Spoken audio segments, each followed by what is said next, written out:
Und ich bin ein Künstler aus Kanada. I Do you speak Deutsch? I don't speak the Deutsch. Ich mit Can you stop that, please? When did you learn German?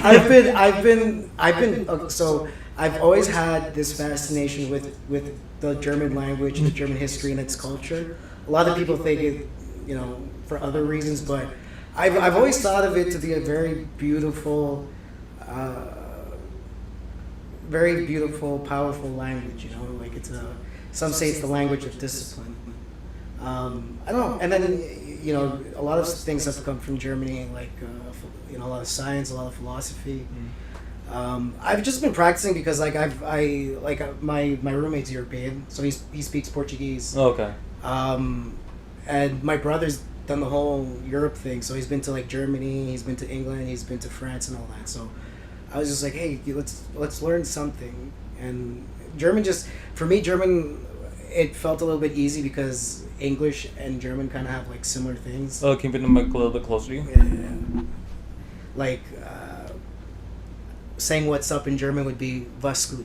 Mm-hmm. So I don't know. I've always been interested in that stuff, and I went to school for sociology, and a lot of the works we would read would be from like German philosophers and social scientists, not real scientists.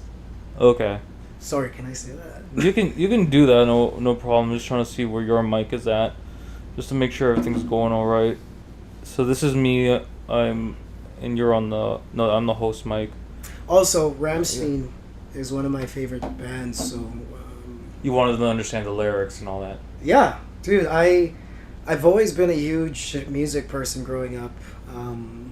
Like I know, like you met me through comedy, but I'd say my artistic journey, for lack of a better term, begun when I was 13, and I traded in my GameCube for an electric guitar. You bold son of a bitch, dude! I know. My dad was surprised. He's like, "Are you really gonna do this?" I was like, "Yeah, man, I want to be like Kurt Cobain." So in high school, it's funny, dude. Elementary school, I was all about Tribe Called Quest, Wu-Tang Clan, Far Side, all those guys. What's his name? Del the Homo Sapien. I was really into hip hop, Eminem, D12, and all that. And then I don't know what happened. Like from grade 8 to like grade 9 is when this transition happened. I started listening to Taking Back Sunday, Blink-182 a lot, and I just got into like that kind of music a lot more. And then later on, I started hearing, like guys like Slipknot, Rammstein was another one, System of a Down. So I started getting more and more in love with music and the different types of like, melodies and sounds that you can make from it. So I traded in the GameCube to get an electric guitar because I wanted to learn all these songs. So I used to write these songs, just whatever. In high school, in high school, I was just like that guy who was always playing like guitar in the hallway. Hey, can you play something cool? And like, I wasn't like super popular, or I wasn't like a loser or anything. It was just like, oh, it's the guy with the guitar. It's the guy with the guitar. It's the guy with the guitar. Like I was that loser that if I got invited to a house party and saw a guitar, I'm playing Wonderwall. That's how that's how much of a cliche I was. But I used to record some of my own stuff because it was a lot harder finding doing music independently. It was hard to find like a producer for me or whatever. But I learned how to do recordings on my computer and stuff, and I did some of that. I used to dabble with that. I used to be in rock bands, punk bands, metalcore bands. I even did like a folk duo with this girl from Montreal. But the thing is with music, man, like I don't know.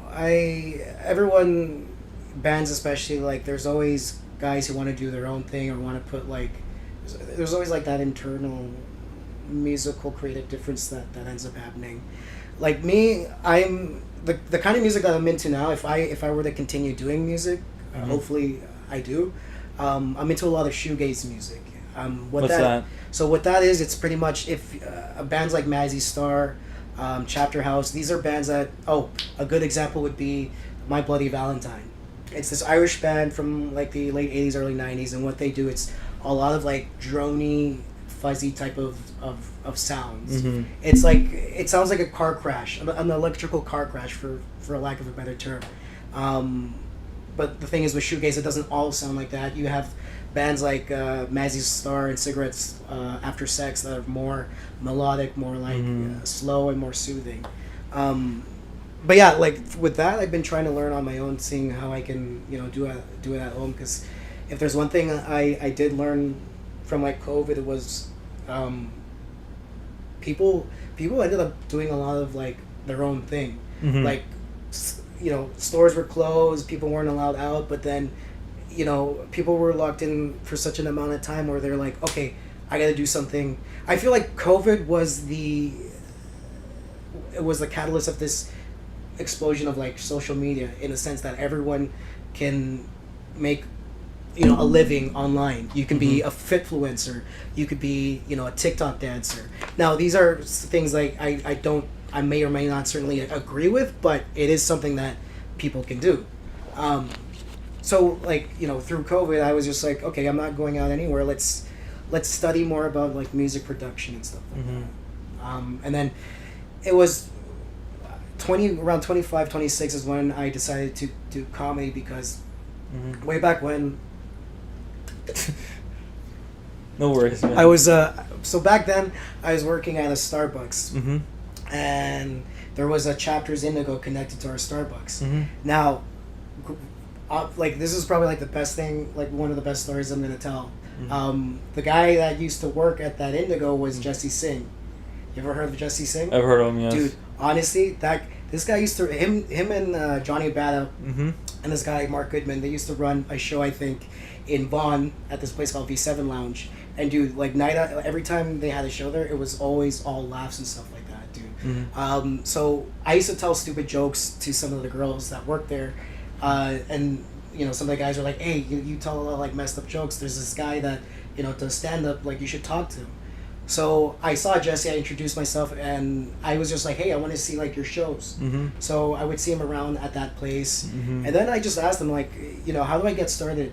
Like how do I used to do like open mics at like Humber College when they had like things at their bars and stuff, but I thought let's try comedy, let's see how it is, because I was always doing like music and stuff.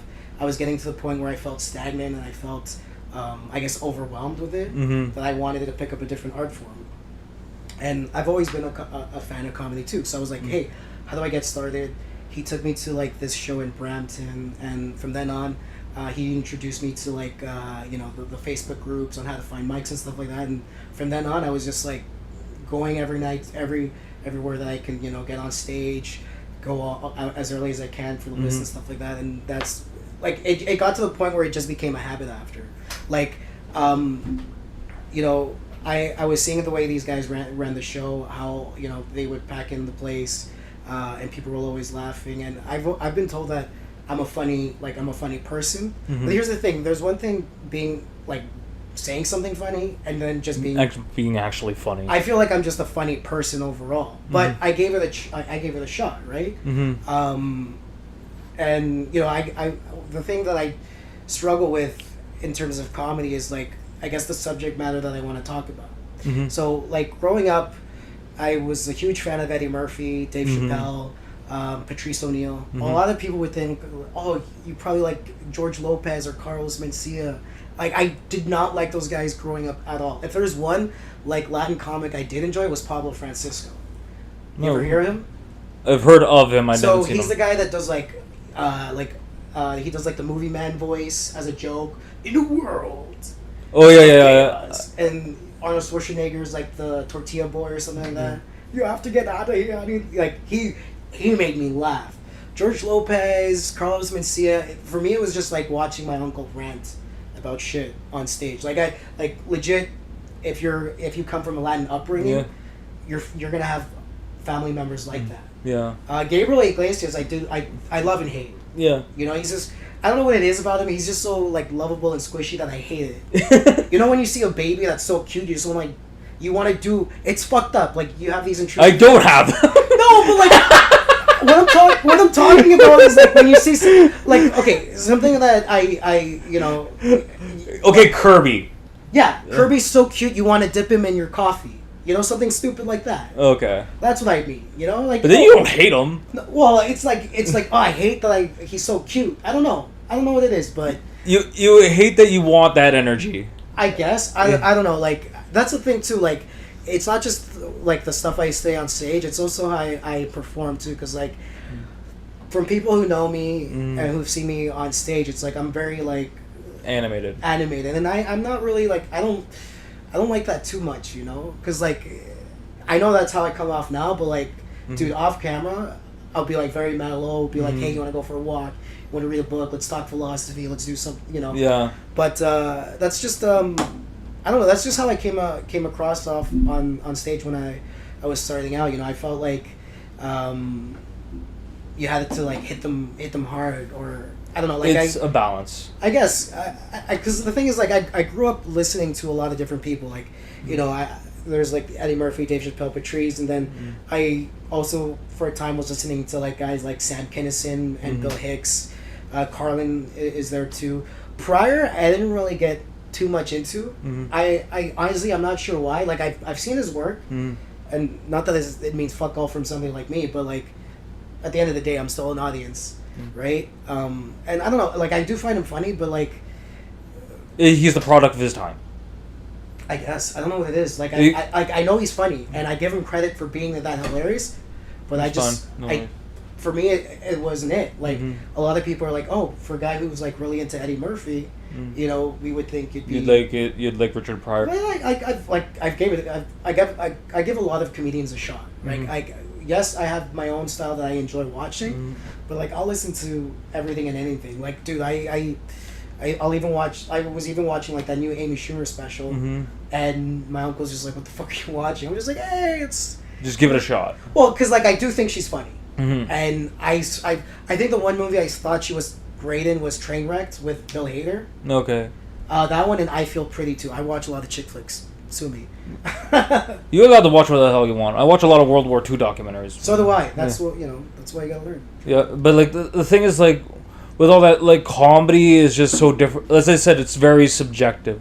It means so many different things to so many different people. It does, and like that's why for me it's just like when people ask about like the definitions or what is comedy or who can do comedy or how to do comedy, it's not a simple yes or no. It's not something you can teach. Like I understand there are classes for it, 100%. Like I'm not speaking out anything against it, but like I feel like with certain art forms, it's like either you have it or you don't have it. I don't know. Maybe that sounds very pretentious to say, but like no, you're not wrong. For like when it comes to music, like I didn't really have like a music teacher. Like I'm not saying I'm amazing at it, but like I remember I was like 13, 14 years old.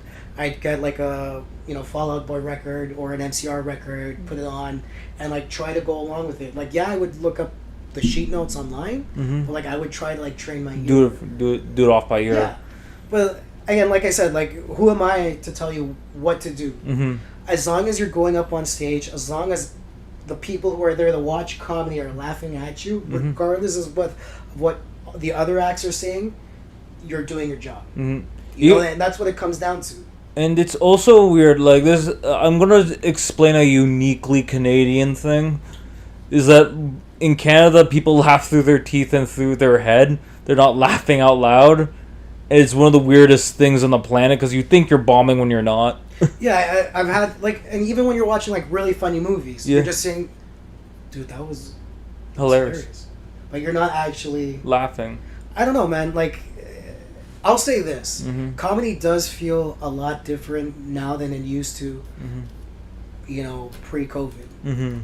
I don't know. Like, I've been to the shows now, and some of the ones that I've been on, like, you'll have people that are there, but, like, not as much as before. Again, even back then, it was, like, hard to get people in, too, because, like, the difference between comedy in Toronto and comedy in New York. In New York, there's always something going on. There's always some guy every single block being like, hey, comedy show.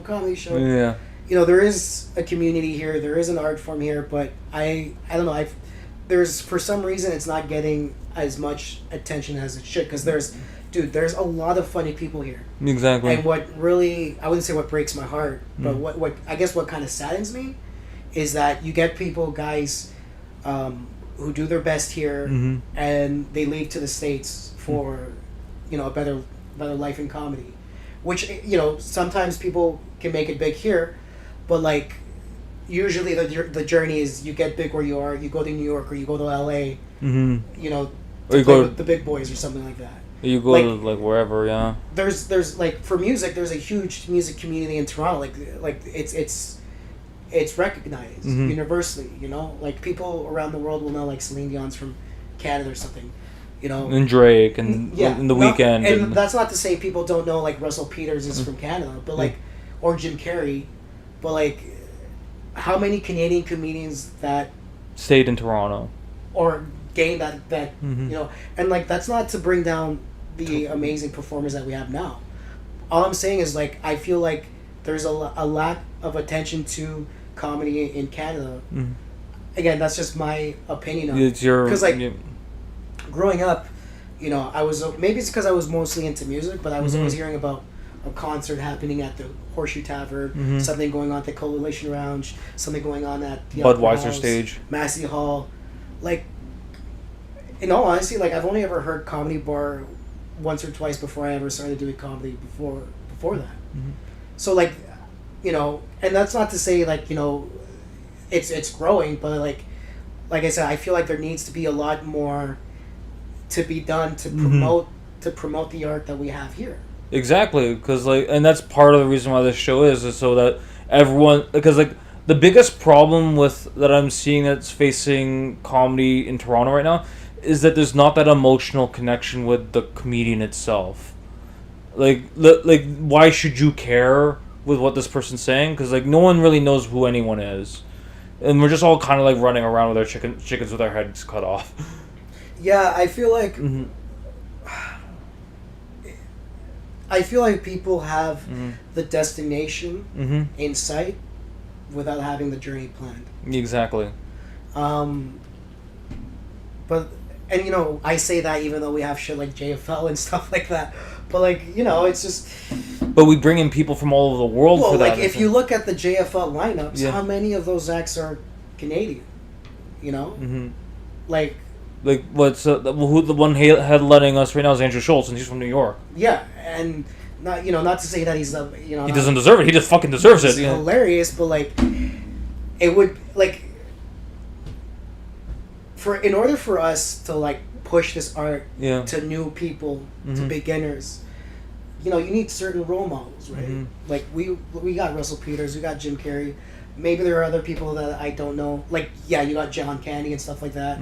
But like, but John Candy passed away. Yeah, it's just I don't know, man. Like I know that we have something here, but I feel like there's something missing to kind of like elevate us to like that New York level, I guess. Again, who the fuck am I? I'm just saying this, like, where there's chaos, there's opportunity, and there's a lot of chaos here because like, everyone's just trying to do what they can. And there's a lot there's a lot of great talent here, a lot, and I don't like. How do I put this? One of us is gonna shine. I know without a doubt. If it's not gonna happen today, it's gonna happen tomorrow. Like, someone's gonna just grab someone's attention. I don't know who that person is, but they're going to deserve it because there's just so many talented comedians, and the fact that like, we're so close knit and we are all willing to help each other is like, me and Javi were talking about Comedy Marmalade, how like, there's nothing like that in any other city where like a whole group of comedians will just come together and help each other like make their jokes work. And like, remember like an out of town comic came in like, what the hell, I've never seen something like this before. So, and you got people like who are actually starting to make waves, like Mark Hallworth. Vong has always been doing something great. Whom else? Like, the list just goes. It's called Ron Jossel. Who's who's fucking killing it all over the world. But I can see what you're talking about, like someone who's centralized here. You're like thinking of like a Jim Norton, who's just like, or Dave Attell, who's big in New York, and people will just come to New York to see them. That's what you mean. I understand that, because like with us, there's not that person who you're going to fly to Toronto to just come see, because he or she is going to be here. And I guess that does make sense in a way, because like if I'm from, like, let's say I'm from Boston, and I fly to Toronto to see Andrew Schultz, I got like time to kill. What am I gonna do? There's not like, because like New York, dude, you can do. There's always something going on, right? But I will add to this. What you are explaining is a uniquely Torontonian thing, is that you think that there's nothing to do here. There is always something to do here. It's just that, like, I've gone to New York, I've gone to LA, I've gone to Las Vegas, I've gone to Louisiana, and you talk to the locals, they will say the exact same thing. There is nothing to fucking do here. I guess, because we're just desensitized. We're desensitized to living here. We've been everywhere. We've been everywhere, and we just, like, for example, the amount of times I've gotten my friends from America when they found out I used to live near Niagara Falls, they're like, why don't you always go to Niagara Falls? Why don't you do this? Why don't you do that? Because you do it once, you don't want to do it ever freaking again. Yeah. It's the same thing as here. You go to Ripley's Aquarium, whatever. You go to the CN Tower, whatever. That's true, because I grew up working. So I grew up in Maple. Mm-hmm. This is where Canada's Wonderland is. Yeah. And same thing, like, my friends from like church, they were all from Toronto. They're like, oh, you live like right by Wonderland. Like, why don't you just go every day? And I was just like, well, it's like I've been there like so many times to the point where it's just like it's lost all meaning. It's just like whatever.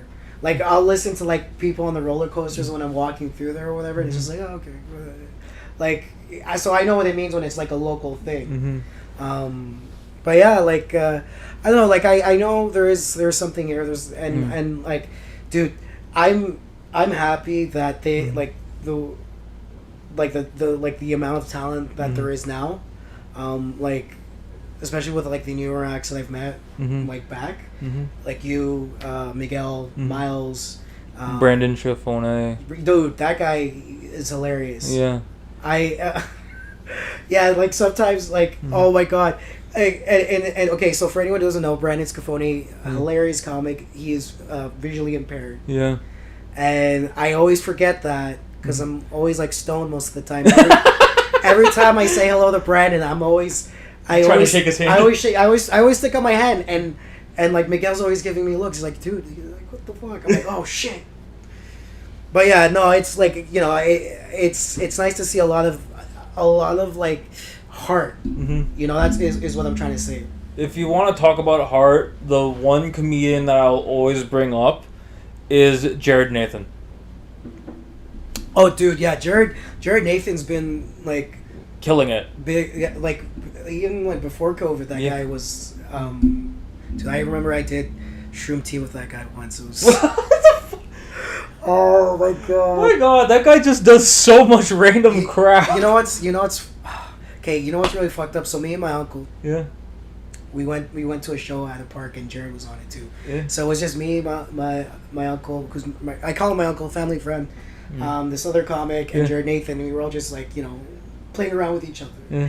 And then the other comic and Jared were kind of like wrestling, and I was like, "Yo, be careful, he's got that extra strength." Why would you say that?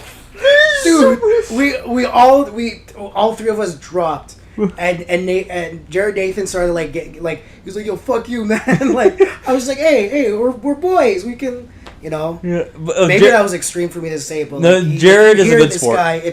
If you hear this guy on stage, okay, like, you gotta watch him. What's his plug? Jared Nathan Comedy. Yeah. Very funny dude, very very humble dude too. Because like I'll be like, yo, Jared, you're blowing up. You're in Texas. You're over here. Joe Rogan mentioned you. Yeah. He's like, hey.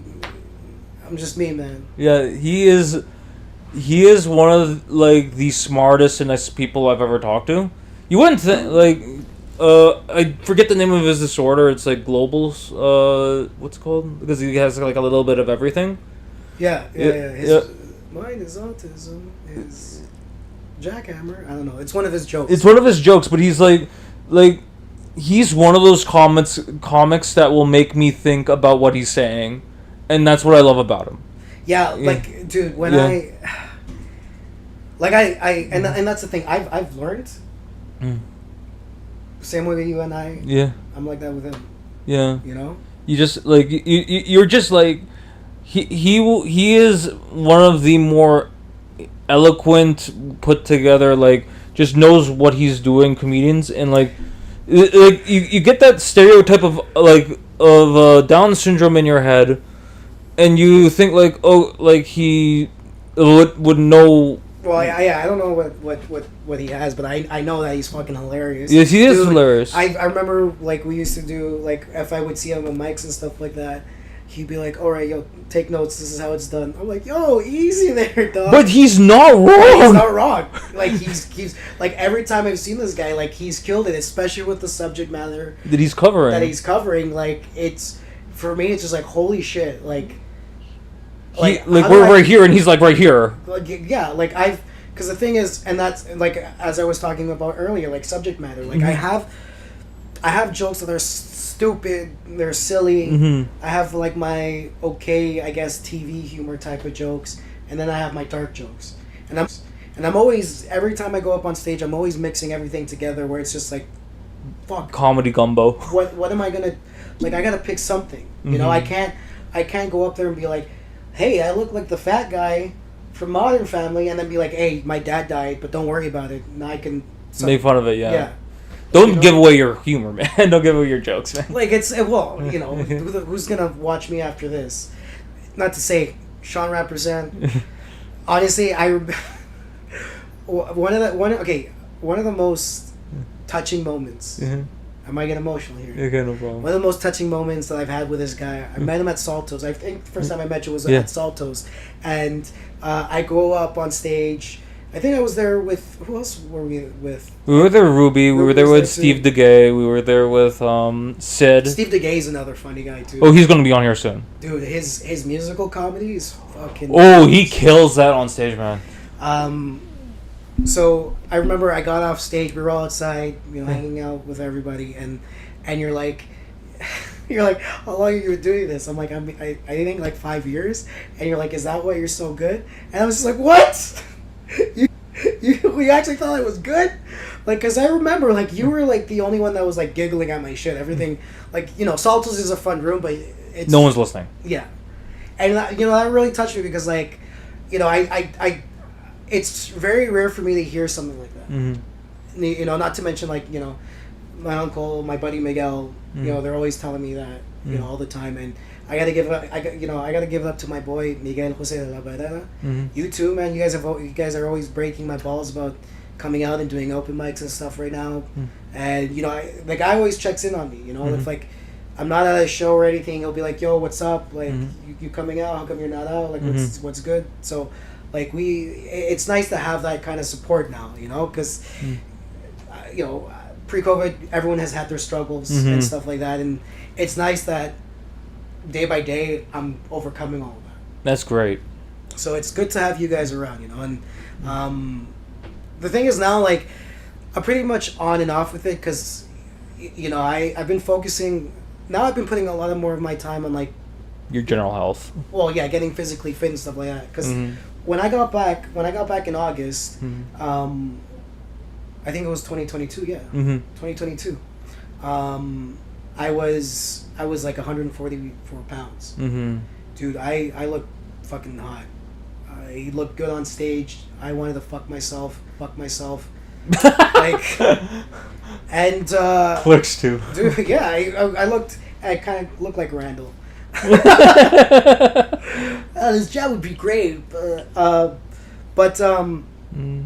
I was 144 pounds, and then, you know, I later on I got into a relationship with this girl at work, and then I just stopped going to the gym, and for 6 months I ended up going from 144 to like almost 190, and dude, I freaked out that I was just like, I gotta make a change again. So, you know, like I was mentioning earlier, like, online you can do pretty much anything, whether it be comedy, whether it be music.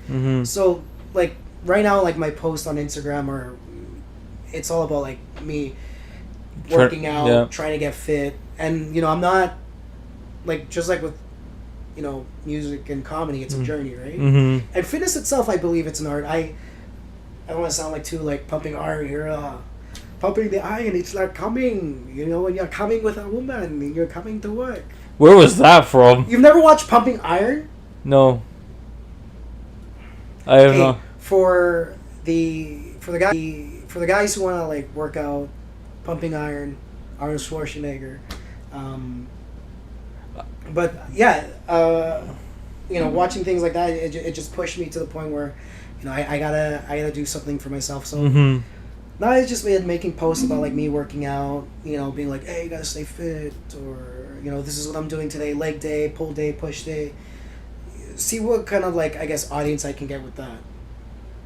Yeah, and just looking at like what other questions we can ask. I'm sorry, I'm listening.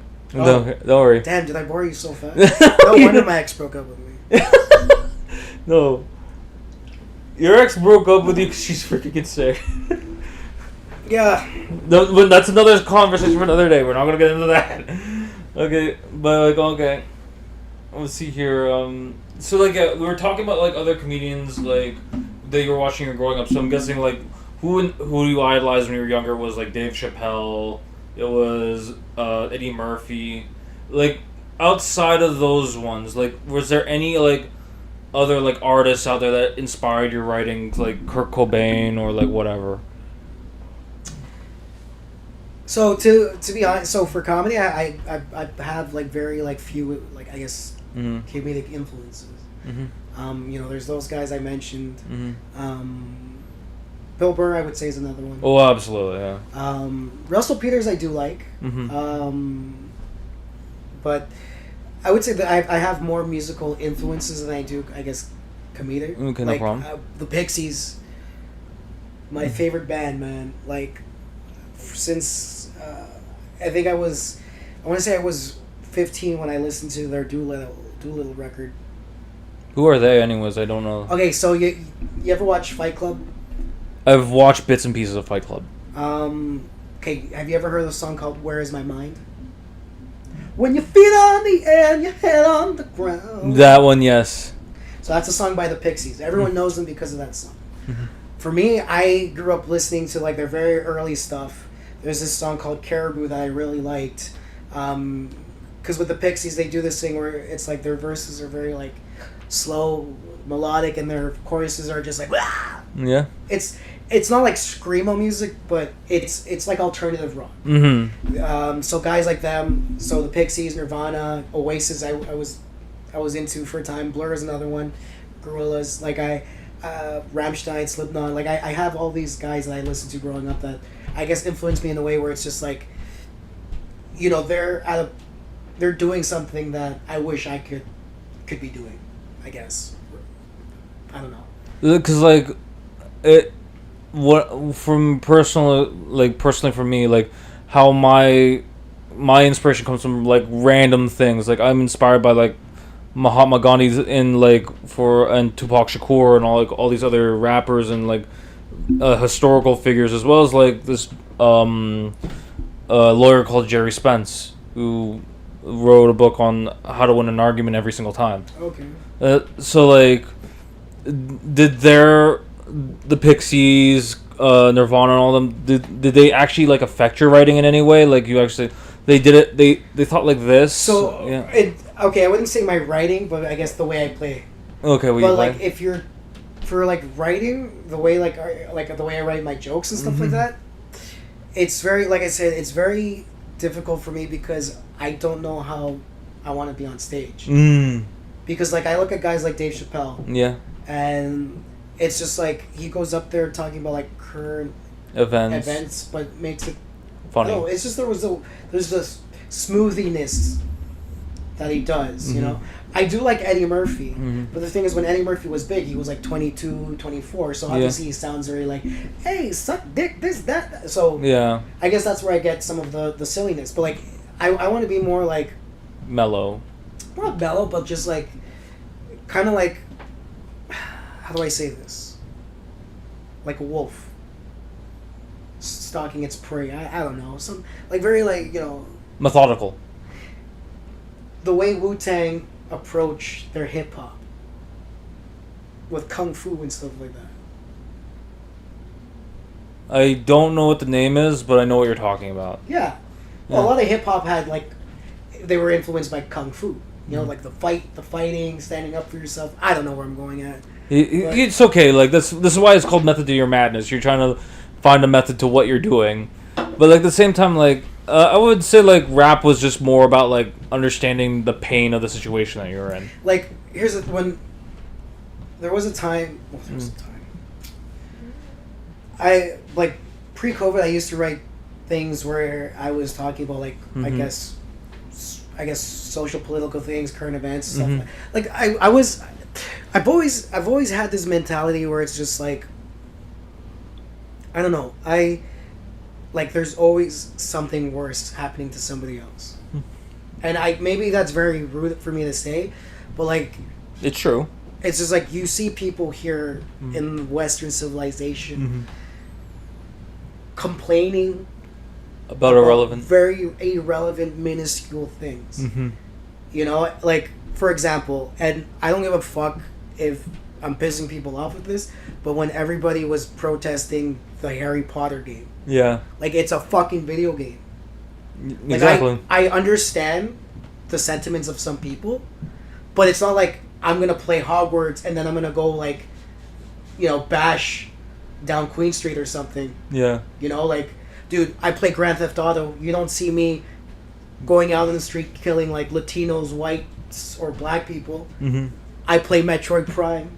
You don't see me shooting crabs. Yeah, shooting crabs. It's just like I think, like, dude, how can you complain about something like that when like there's people back home where I'm from that have to worry about gang violence. You know, women have to worry about like getting raped by these, you know, gangsters and stuff like that. And I had humor where it was just like I would talk about things like that. But I would get people telling me, "Oh, you're too real. That's too much." Like for example, like I saw this interview, and again, I don't know if it's satire or not because everything on the internet is presented as fact. Yeah. So there was this girl who was doing an interview. I think it was for BBC or something. Don't quote me on it. But she was saying how the air conditioning was oppressive. Oh yeah, you're right. That was an actual BBC video. Yeah, so I was like, yeah. Let's forget about the genital mutilation going on in like, you know, Africa, because we need to worry about you not being able to bring a sweater to work or something stupid like that. You know, I guess I can now understand why people back then used to call me edgy, but I wasn't trying to be edgy. I was trying to be like, I was trying to pinpoint. Like, here's the thing: I do complain about things in my life, but not to the point where it's just like whole world should stop. The whole world needs to stop. Yeah. Like when it comes to representation, I get it. There's not a lot of Latin people in movies. Well, it's really hard to say because I do like. Here's the thing: I don't feel like I'm underrepresented. You know, because growing up, I wouldn't say I've had an identity crisis, but like before moving to Vaughan, I used to live in a neighborhood with with Latinos and stuff like that. But I wasn't that, you know, that stereotypical Latin guy because like I said, I listened to hip hop, but like I was into like skateboarding, you know, I was into like playing video games, reading books and stuff like that. So like a lot of my friends would call me like whitewashed and shit like that, which it kind of hurt, you know, because it's just like when we ended up moving, you know, from Toronto to Vaughan, a lot of my friends back then, you know, it's like they grew like this resentment towards me because my family pushed themselves to get out of there, you know. Like I used to hear it all the time. Oh, this guy lives in rich gay man hill. I'm like, I don't even live in Richmond Hill. I live in Maple. like you know, and I like, you know, they would make fun of me, but whenever my dad threw a barbecue, all these fucking guys were there. You know, and I say identity crisis because like in Vaughan, I grew up with a lot of like, you know, Portuguese, Italian, European type of friends. And to them, it was always like whenever they needed like a Latin caricature, like it was me, but it was just like, but I'm not like that. Oh, you're not a real Latin person. What the hell is a real Latin person? Exactly. Because I listen to like screamo, emo music because I used to do my hair like that. That doesn't make me Latino. No, I like the food. I do the dances. Sorry, I'm going on the thing right now because it's fine. Go for like, dude, it's upsetting that for a huge amount of time in my life, like I've always been told I'm not Latin enough. Pre-COVID, I would have comics even come up to me and be like, "Oh, you should go on stage, do button up like your top collar, and act like a Latin gangster." Sorry. Go for it. And like, I've done that recently, and I've done that before, and I felt silly doing it. But people were laughing at it, and in my head, I'm just like, "Fuck!" Like, I don't want to get all like, what is it? It's kind of like leftist or woke or anything, but it's just like, for me, it felt silly because I don't believe when it comes to race and ethnicity, I don't believe that there's a certain stereotype. It's just the culture that we're in. Exactly. And like, for me, it's just like I didn't like. The only thing that separated me from like I guess all the Latin kids was the fact that I couldn't speak Spanish as well as them. That was the only thing holding me back. I mean, like I said, I still listened to the music, I still did the dances, I still ate the food, but because I can't speak it properly like you can, I'm less of a Latin person than you. And I totally get that, yeah, because like for me it was more lines like I'm not West Indian enough or I'm not Asian enough. So I understand what you're going through with that. And it's like this too, like as of right now, I don't care much about representation at all because of being a mixed kid. Because like how many let's name all the freaking half Trini, half Filipino characters out there on the planet. And how much I would care if there was even one. I would not care at all. Because like I'm more interested in like how a person is, how I can emulate who they are, like. And what pisses me off is like this Blue Beetle movie. Yeah. Mexicans, Latinos, we can be Superman, we can be Green Lantern, but you're gonna make us a beetle? What are you trying to say? That you trying to say we're cockroaches? Did you say that about the freaking what's it called, the Black Panther movie? Black Panther. Yeah, like. No slurs. I'm sorry. Just no slurs, please. No, I'm not gonna say it. But like, it's just like you see stuff like that. Yeah. And it's just like, for me, it was just like I get it. Yeah. But like I don't feel underrepresented. Yeah. Because the thing is with Latin culture, it's like it's very synonymous. Yeah. The only thing that separates us is where we're from. Yeah. And I guess our mannerisms. And the thing is with me, like I'm a mixed person too. But a lot of ignorant people will be like, "Oh, what's the difference?" I'm Salvadorian, Guatemalan, two different types of people. Two very different. If you ever met Salvadorian people, they're very like I don't know, maybe the same thing with Filipinos or you're half Trini, right? Yeah. Like the aunties, they're always on the phone yelling, but they're not yelling, they're just having a conversation. Like, but like, my that happens, family from Guatemala, I guess it's because from the region they're from, they're very like chill. More chill and all that. Because like I'd say like when it comes to Latin nations, the only thing that really separates you two is like how like the mannerisms, the accents, and also just a flag. Yeah, and there's like some words that are different. Like for example, Miguel, he's half Venezuelan, so like the Spanish he speaks is different from you. Is different. Like I forget. There's a word that he said where in Central America it means something else. Like it means something. I wouldn't say something offensive, but more like, what? Like, why would you say that? Yeah. Not like, why would you say that, but like, yo, homie, you making a move on me? Oh, like, okay, yeah. Like, and that's the thing, Central Americans were a lot different than South Americans. Yeah. I'm boring you all with this geography talk, but like... But this is the stuff that comedians talk about. But that's the thing, too, because like... I would like to write about my upbringing, but I've always been more into, like... I guess the darker stuff. Like... Because the darker stuff makes you think. Well, yeah, like the whole, I used to write a lot of stupid stuff on my old Facebook page where it's just like, I was talking to my cousin on the phone today and I told him, yeah, people are upset about Chick-fil-A, and my cousin's like, oh, you guys fight about food over there, and it's stupid, but it's also funny. Yeah, it is funny because like people are protesting Chick-fil-A. Meanwhile, you got kids on the other side of the world that. And then I'm gonna have people. Oh, this guy's just virtual signaling. If you care about them so much, dude. If I had won the lottery, I would make a donation. Hands down. I get it sucks, but like that's just like I feel like people here on this side of the planet, we're just given. We're probably the most privileged people on this side of the planet. North America in general. North America in general. I would Canada and the United States. You can't, not Mexico. We can't say that. Well, unfortunately, but like that's how it is. Like, yeah.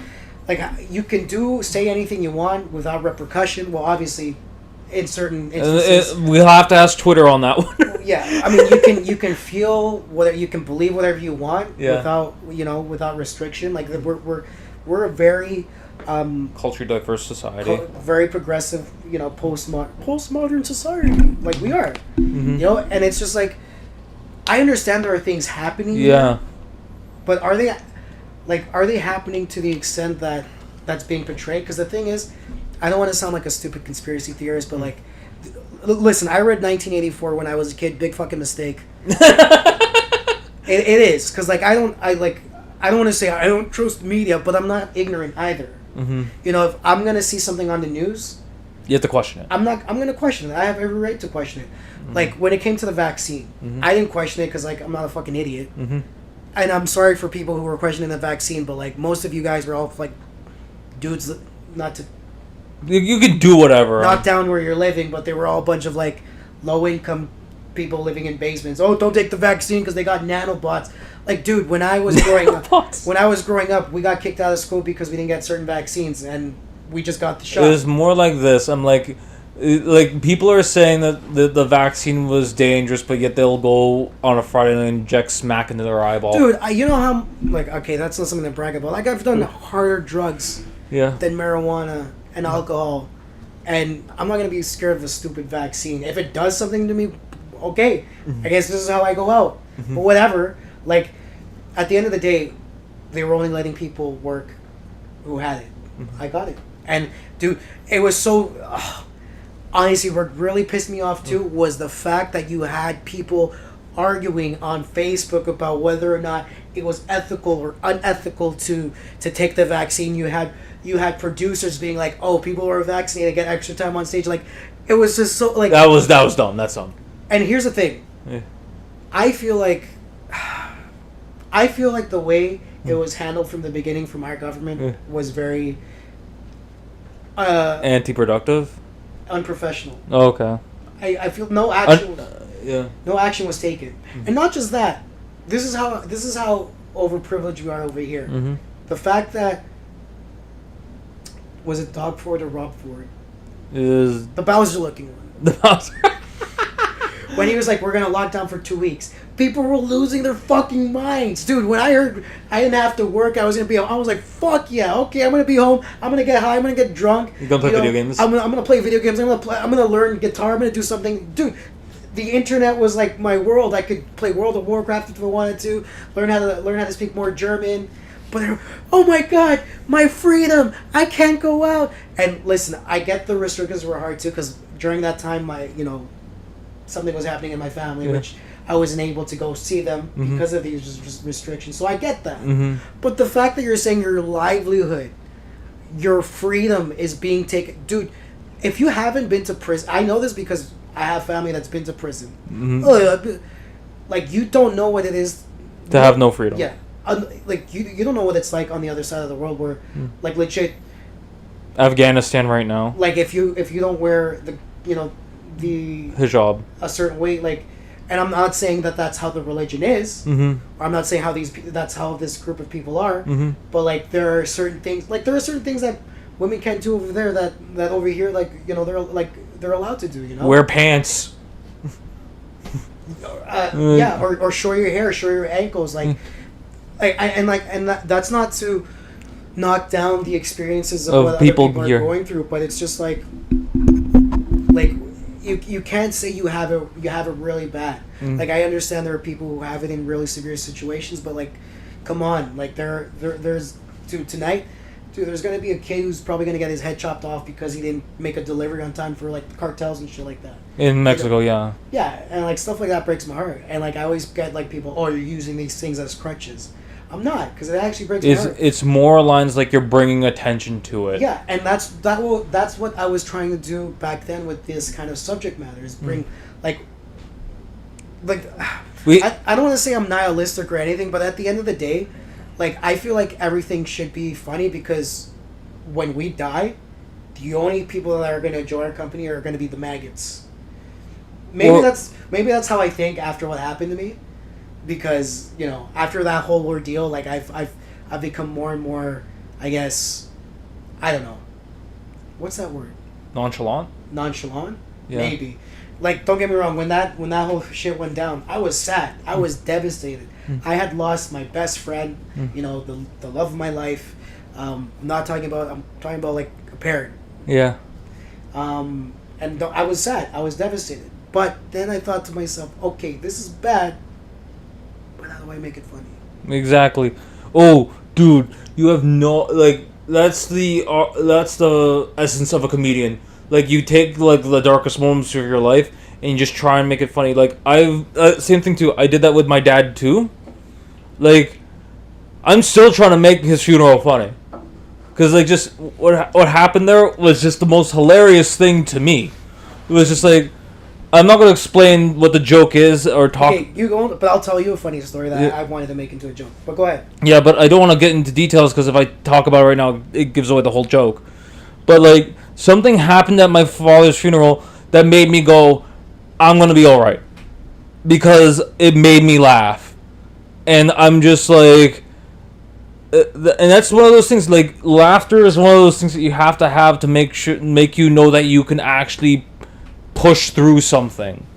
Because if you, like, it's what Jimmy Carr said, like, I feel sad for people who get offended at jokes and say that you can't say something, because those are the type of people that just hard knuckle and white knuckle through life without any support.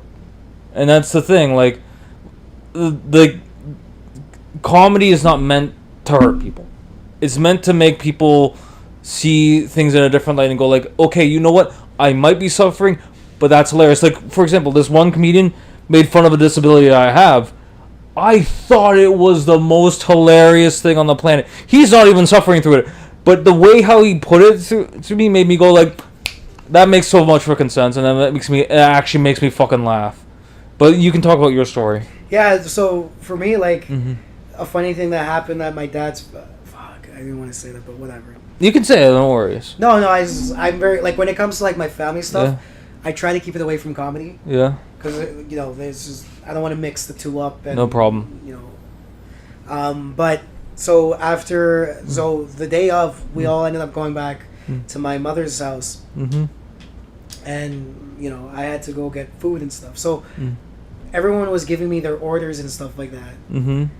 And what I found funny was is that I went to go spend like almost like $500-$600 in food for my relatives, and did not get a single penny back. Like my dad just died. Yeah. And all my aunts, my uncles were like, "Oh yeah, I want the half chicken and the fries and the potatoes and the lettuce and and meanwhile deep down inside I'm just like, you sons of bitches." like here I am I'm trying to cope with what just happened. I just lost my best friend, and here you are giving me orders. And when I came back, everyone just got their plates and everything, and nobody like thanked you. No one thanked me or anything, and I'm just like, it was at that point where it made me realize people don't like say they care. And I'm not saying that my family doesn't care, but like when something like that happens to you, like, oh, come on. Like, you're sending me to go pick up your food? Like, get the fuck out of here. That is ridiculous, man. Like, I'm not laughing because but it is funny, though. It is funny. Like, I'm going, like, and you know what else? So, you okay? Yeah, I'm good. So give me a second, guys. Oh, yeah. You can keep talking. Go. Can I trouble you for a bottle of water? Sorry. Okay, no problem. Actually, I'll go get it. Okay, no problem. I have no idea how the hell this happened. Oh god, my life is falling apart. I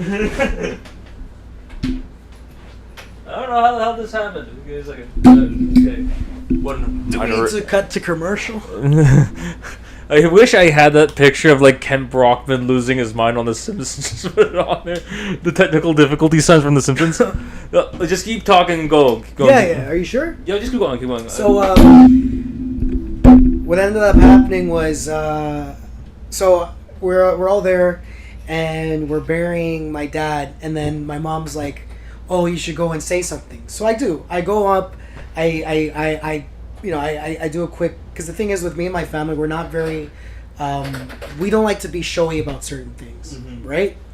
Like when it happened, my cousins, my aunts were asking me, "Oh, are you gonna make a post on Facebook? Are you gonna do something on social media?" And like for me, it's like maybe that's how the way some people cope with their loss, but I'm not like that. Like when it happened, I only told like legit my boss at work and then a few coworkers. I wasn't going around being like, "Oh, this is what happened to me." Like my dad, always taught me to, always just be your own person, be yourself. Don't, the world is not always about me. Because I might have lost my, but something worse could be happening to somebody else. Again, there's no measurement to that, but I wouldn't have felt right doing something like that. Going on Facebook being like, "Today's a tragic day, this is what happened," and then seeing people with their like fake hearts and likes, like that's not me. That's not you. That's not for you. Like I did do that, during Father's Day, because I felt really sad.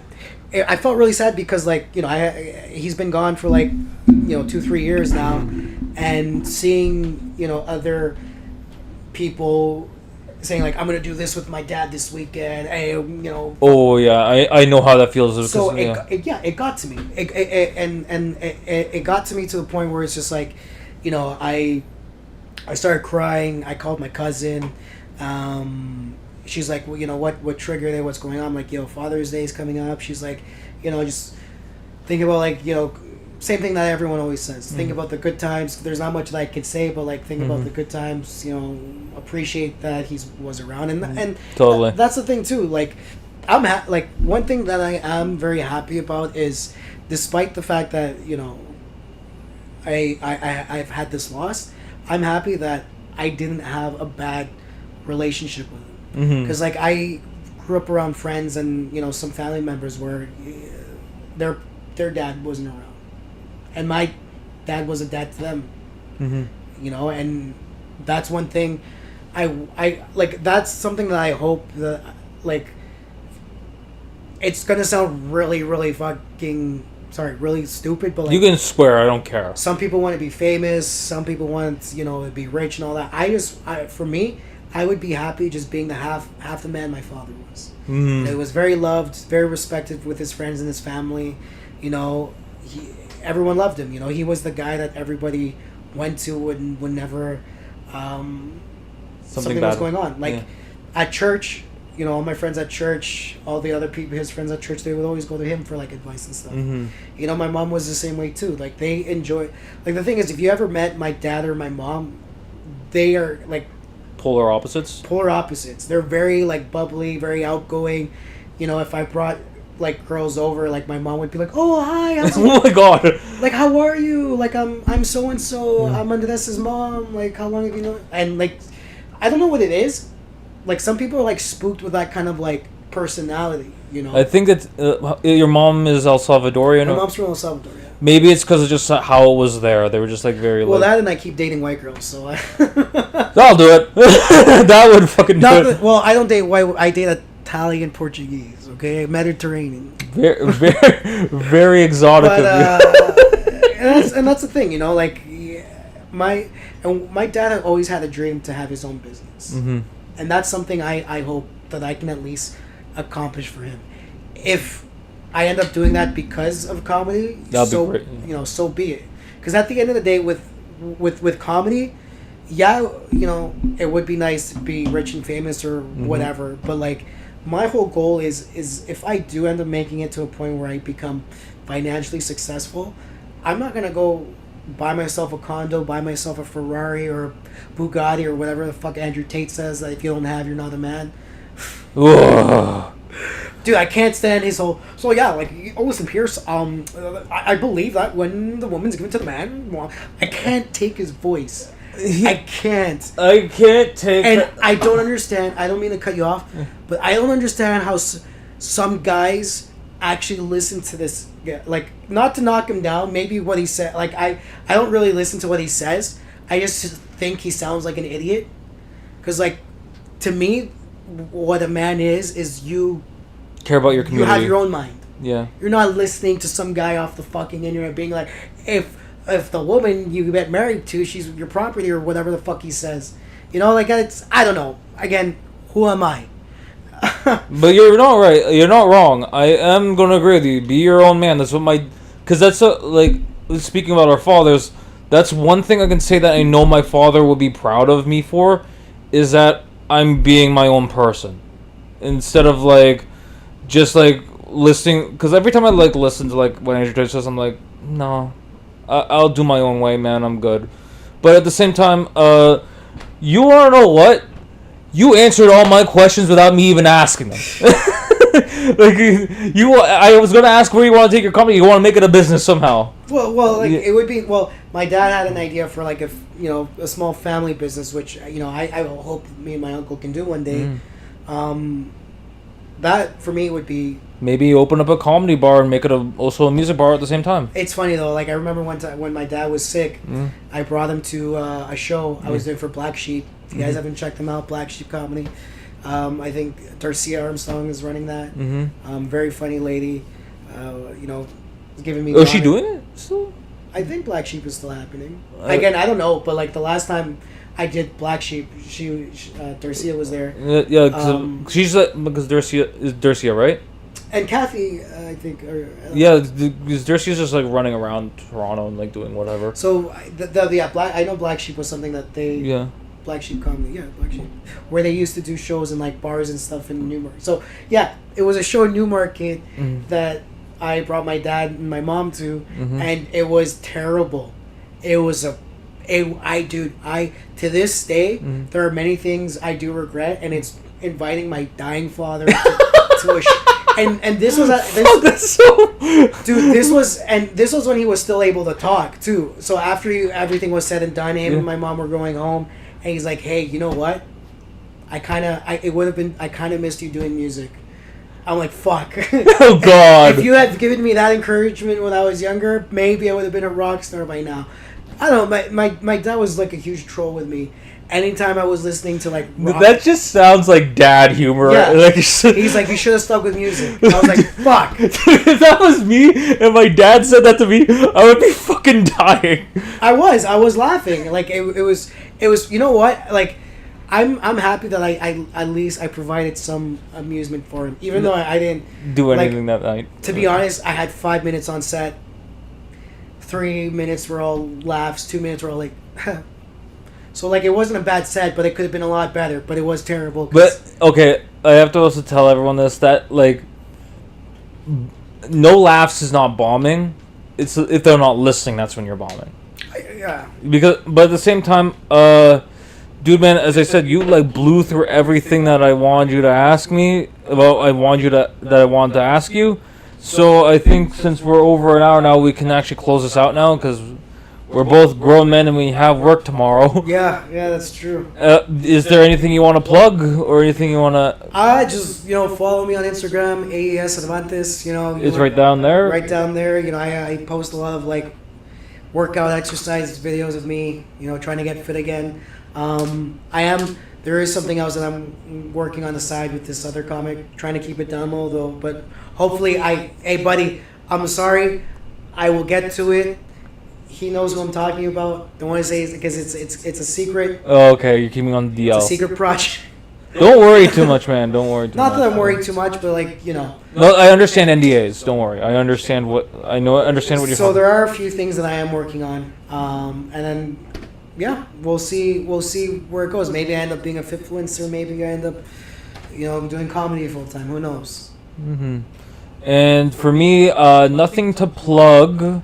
Except for my Streamlabs. Remember, 100% of whatever you donate goes straight to this podcast to make it better, to get me better equipment, to get me better mics. As you can see, I really do need a better mic because one just fell off inexplicably right now. And also, no, I will be doing it this week, but no mics this week for me because I am actually preparing for Toryuken. A Street Fighter 6 tournament is coming on this weekend, and I'm trying my best to get better at the game.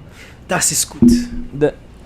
And by the way, I forgot to ask, what the hell did you say at the beginning of the podcast? Oh, I was just like, good evening, everyone. My name is Andrés Cervantes, and I am a performer from Canada. Okay, that's cool. Yeah. And I guess next week, hopefully my guest will get back to me. I know I'm very stingy on not telling anyone who's my guest, and the reason to that is people's schedules change, and I have to go find a replacement really quickly. So I can't make those agreements in stone until I actually get a full-on yes. And then my next guest has not given me a full-on yes. But that's been great, everyone. The first time I've ever done a podcast right after work, so I'm actually pretty proud of how well this went, actually. Yeah. Shout out. All right, yo. We don't do a shout out. You can do a shout out. Yo, shout out to my homie Miguel Jose de la Barrera. Yo, shout out to Sean Ramperzan, RAMPER San, the method to the madness. You know, because what does he say in the song? Because you got the method. Yo, Miles Rubin, John DePaula, Madison Cassidy. Who else we got? Vong Show, fucking hilarious guy. K.S. Stevens, I think that's who she is. Ray Gallimore is also funny. Check out Hannah Valdoon's fucking funny. Brian Schiaffone. Brian Schiaffone. Check out Brian Schiaffone. Jared Nathan. I'm trying to make the shout outs here about all these new talents of this guy. You know what? Yeah, listen to her. Yo, these are new people that I've been seeing. They're very funny. Shout out to guys Jesse Singh, Johnny Batter for doing what you guys are doing. Very hilarious. You guys are funny. And you know what? Whomever I'm forgetting, I'm sorry. To the new guys and the old guys, whoever's been on the streets, you guys are all funny. Keep doing it. And last but not least, shout out to the guy who's been pushing me from the beginning. Christ has risen, Mr. Quincy Martin. Check him out. He's a very funny guy, dude.